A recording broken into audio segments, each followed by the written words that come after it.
So, there are people in the world that have it harder than us, that confront adversity every single day.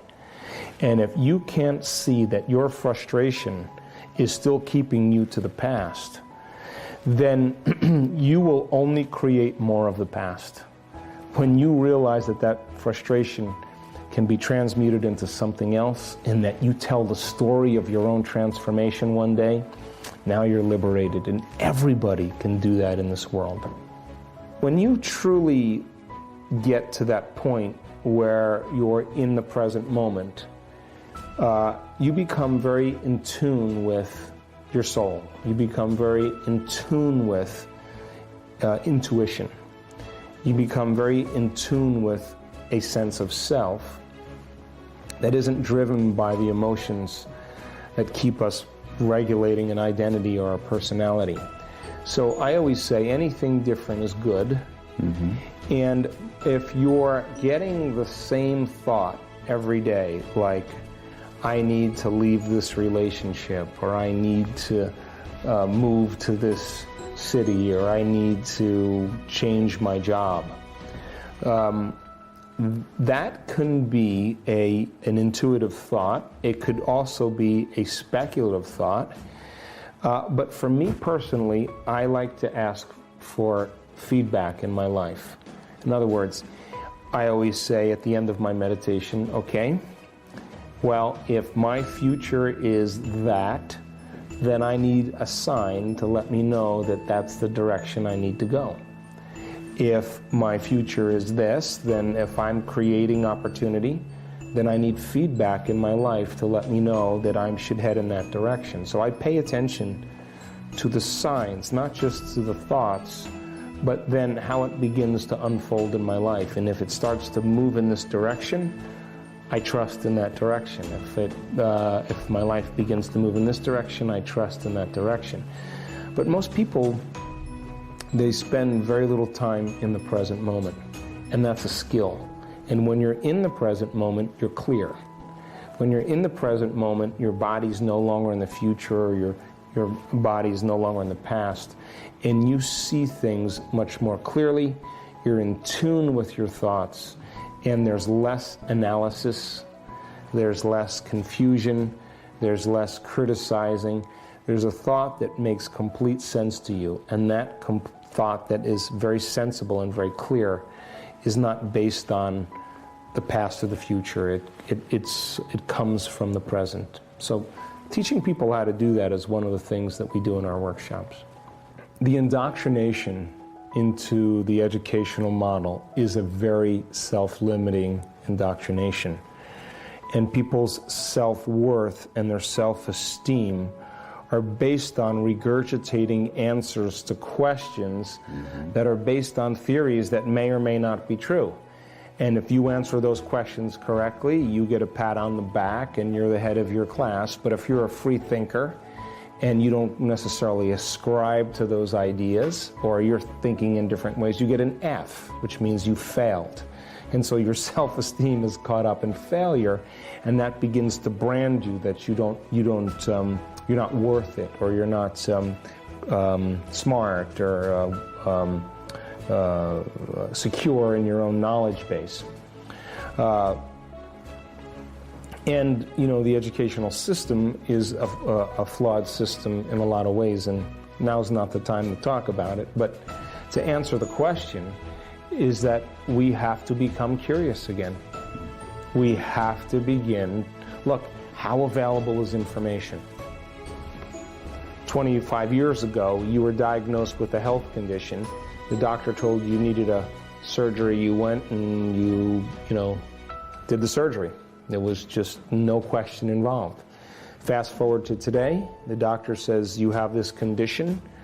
Everybody kind of listens and they say these are the procedures. Everybody goes home and gets on the internet. And they have medical access. And they can spend 3 hours on the internet and learn a lot of information about their own condition. And then they can choose what they want to do. That's really empowering. But my question is, do you want to wait for that point to be given a diagnosis?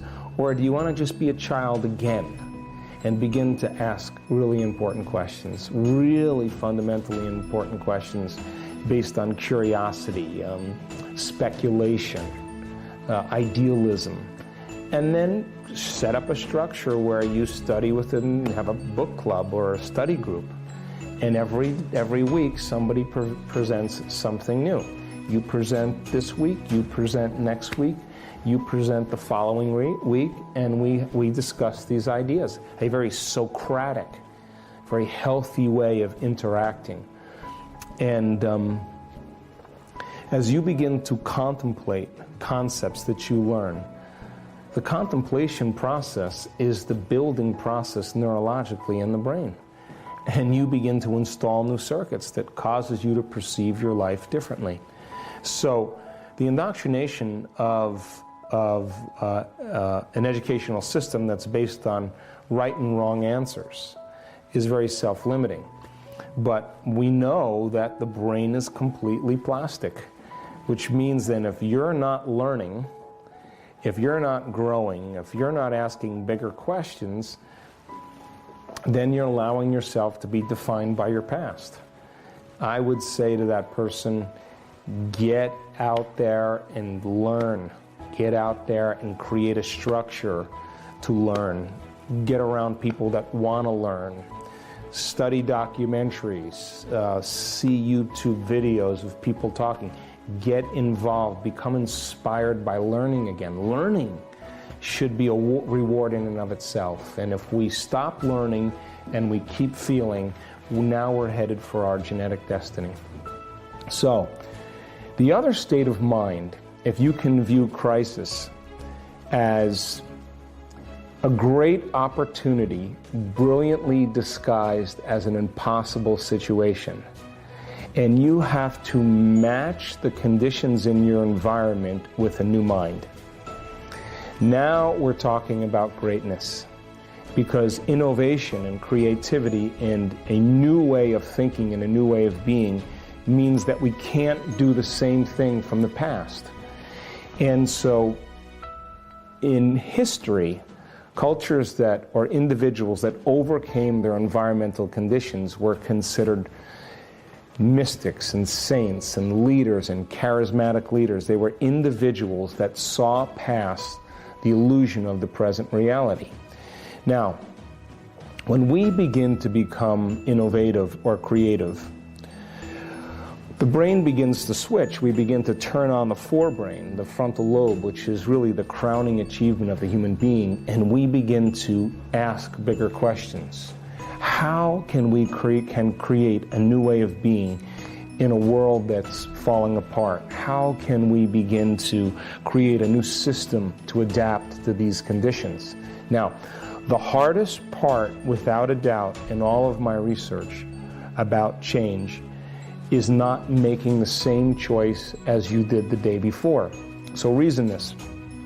You think 60 to 70,000 thoughts in one day.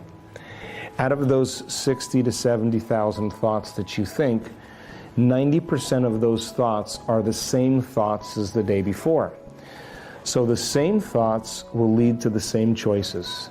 The same choices will lead to the same behaviors. The same behaviors will create the same experiences. The same experiences create the same emotions, and those same emotions drive the same thoughts, and that's called a personality. And your biology is a reflection of your state of being. So then your personality is directly related to your personal reality. And your personality is made up of how you think, how you act, and how you feel. So in order for you to create a new personal reality, a new life, then you have to begin to examine the thoughts that you're thinking and decide if you want to continue thinking that way or choose a new way of thinking. You have to become aware and observe your behaviors and look to see if those habits are something that's going to support a new future. And you have to look at the emotions that you've memorized that keep you connected to the past and decide if those emotions are healthy. So most people try to create a new personal reality as the same personality, and it doesn't work. We literally have to become somebody else. So it stands to reason then, as you begin to question and speculate possibilities, The Wright brothers, Madame Curie, Thomas Edison, Benjamin Franklin, Marconi, they were all thinking outside the box. They were asking questions. Is there a way to create this outcome? And when they began to think in new and unusual ways, new thoughts lead to new choices. New choices lead to new behaviors. New behaviors lead to new experiences create new emotions, and all of a sudden you start to transform. So, in order to change a culture, you have to change individuals. We have to change it individual by individual. We are continuing with Complete the Quote challenge. Your task here is to complete the inspiring quote or statement that we choose for you. Can you complete the challenge and give us the right answer? If you can, and if you can do it first, you will become a daily winner. All you need to do is to write the correct answer in comments below the video. In the previous video we were looking for 2 words of the Joe Dispenza quote. The quote goes like this: same thoughts always lead to same choices. Same choices lead to same behaviors, and same behaviors lead to, and the correct answer is same experiences. So, same thoughts always lead to same choices lead to the same behaviors, and the same behaviors lead to same experiences. Congratulations to everyone with the correct answer. I'm not surprised so many of you knew the right answer. After all, you are all Joe Dispenza's fans. But we'll see how you do today. Today we are looking for just 2 words of the quote that belongs to Joe Dispenza. The quote goes like this: if we can hold on to an idea, we begin to wire and shape. Write your answers in comments below the video. Even if you're not sure, you can try and guess and become a daily winner. Subscribe and hit the bell button so you don't miss my new videos and challenges that need to be solved. Did you like this video? If you did, give your thumbs up and share it with your friends. Help me make it more popular. If you really like what we do here and want to support us, you can join our channel and our community for a symbolic fee and gain many other additional features. You can do that by clicking the join button next to the subscribe button, or you can click on the link in the description of this video. Stay good and have a great day.